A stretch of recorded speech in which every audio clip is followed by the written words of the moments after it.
This is your 1-minute coder news from the Voice of Custom Coding. Breaking news from Akzo Nobel on another price increase to their products line.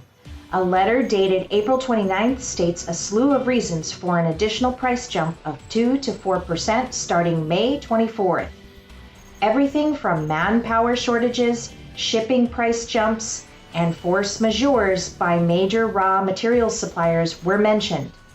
The letter stated that Akzo would remain committed to providing the highest level of quality, service, and innovation to its customers while the coatings industry finds some stability.